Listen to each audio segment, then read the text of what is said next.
You woke up on 6 hours of sleep, checked your phone, and thought, not bad, I feel okay. But by mid-morning, you're raiding the snack drawer, even though you ate a full breakfast. By 3 p.m., you're snapping at a text message that shouldn't bother you at all. Your coffee did basically nothing. Your skin looks a little duller in the mirror, and you're not sick, not stressed about anything specific, just off. Here's the mystery. You feel fine, so why is your body acting like something went wrong? Turns out, feeling fine and being fine are two different things while you sleep. There's a chemical your brain builds up all day, and one hormone that spikes when you cut sleep short, and together they quietly convince your body it's under threat, before you even notice. And here's the part that should really catch your attention. This isn't a one-time glitch.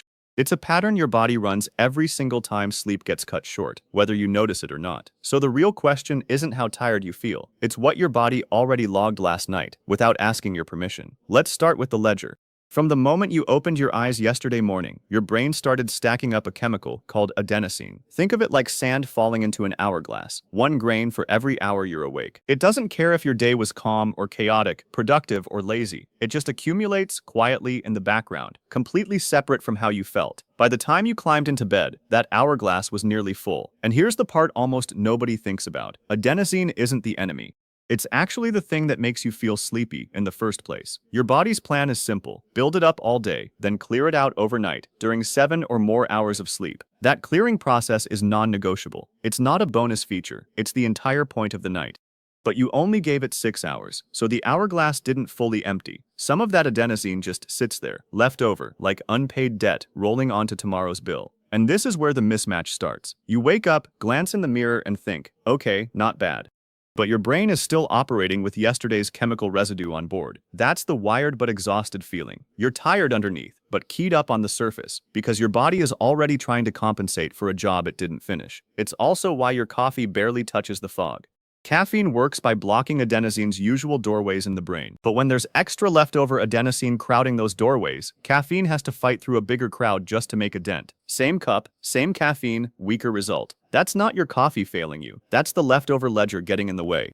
Now, while that's happening, something else kicks in at almost the same time. A stress hormone called cortisol spikes higher than it should. Normally, cortisol has a job. It helps wake you up and get you moving in the morning, in small controlled doses. But when sleep gets cut short, that spike overshoots, and your body doesn't interpret that spike as, oh, we lost an hour of sleep, no big deal. It interprets it as an emergency. As far as your nervous system is concerned, a cortisol spike this size means something. It means stay alert. It means something out there might be dangerous, so your body starts behaving like it's bracing for a threat, even though the only thing that actually happened was a shorter night. That's the moment a text message that would normally roll off your back suddenly feels like an attack. You're not overreacting on purpose. Your baseline alertness got dialed up by a hormone that thinks it's protecting you from something real. Here's the strange part though. Your body isn't malfunctioning when it does this. It's running a script that's thousands of years old. Long before alarm clocks and phone notifications, disrupted rest almost always meant something was wrong. A predator nearby, a threat in the environment, something that interrupted the normal cycle of safety and sleep. So the body evolved a shortcut. Short or broken sleep equals possible danger. Respond accordingly. Stay alert, conserve energy where you can. Prioritize finding food, because who knows when you'll get to eat safely again. Your body has no way of knowing the difference between a night interrupted by a lion and a night interrupted by a late Netflix episode. Both get treated the same way, which is exactly why you might feel strangely unmotivated to move, even though nothing is physically wrong with you. Under this old survival script, conserving energy looks a lot like low motivation. It's not laziness, it's a leftover instinct doing what it always did. In that ancient script doesn't stop at alertness. It reaches straight into your appetite. Once your body believes it might be under some kind of threat, it assumes you'll need fuel, and fast, so it raises a hormone called ghrelin, which is your body's built-in hunger signal. At the same time, it nudges your blood sugar up, priming you to have quick energy on standby, and it quietly increases inflammation, part of the same ancient alert system. This is why you can eat a full breakfast and still find yourself standing in front of the snack drawer an hour later. Your stomach isn't actually empty. Your hormones are just convinced you might need backup fuel for a danger that was never real. It's also why cravings tend to hit hardest for sugar and carbs specifically, since those are the fastest, most efficient energy sources your body can grab in a hurry.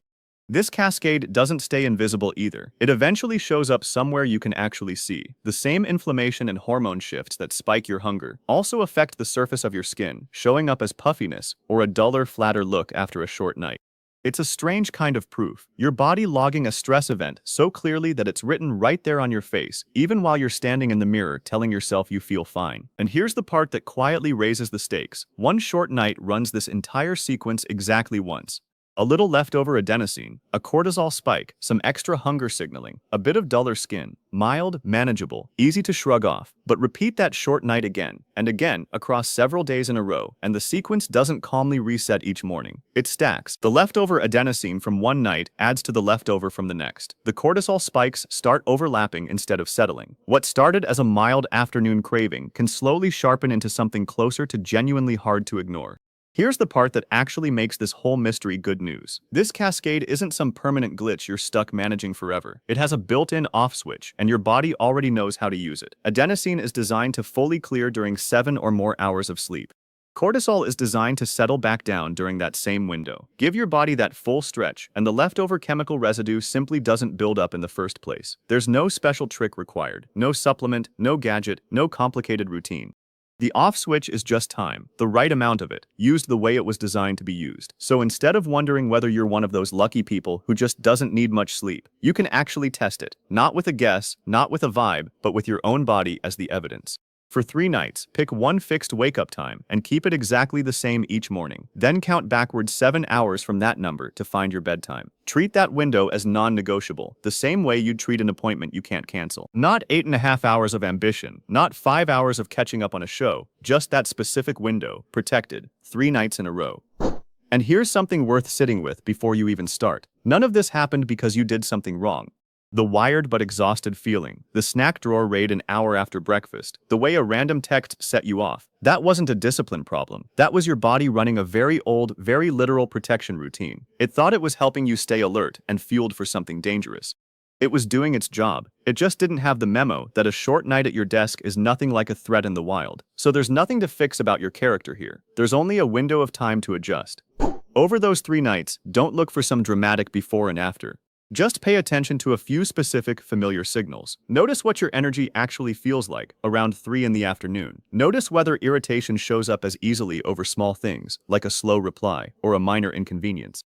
Notice whether your coffee feels like it's actually doing something again, instead of barely making a dent. These are small, ordinary signals, but they're exactly the ones the cascade moves through. You're not chasing a transformation. You're just finally getting a clear read on what your baseline actually is when the ledger gets to close properly.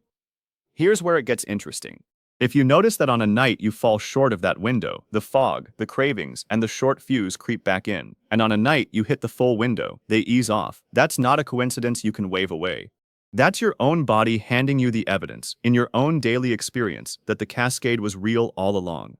It means that story you'd told yourself, the one where 6 hours is basically fine for you, might be worth questioning. Not because some rule says so, but because your own data just said so. And once you see that pattern, something small shifts. The next time 3 o'clock rolls around and you feel that unmistakable pull towards something sweet or starchy, you won't reach for it while quietly judging yourself for having no willpower. You'll recognize it for what it actually is. A leftover signal from a sleep debt your body logged a few nights ago, still working its way through your system, still waiting for a night that lets it finally clear.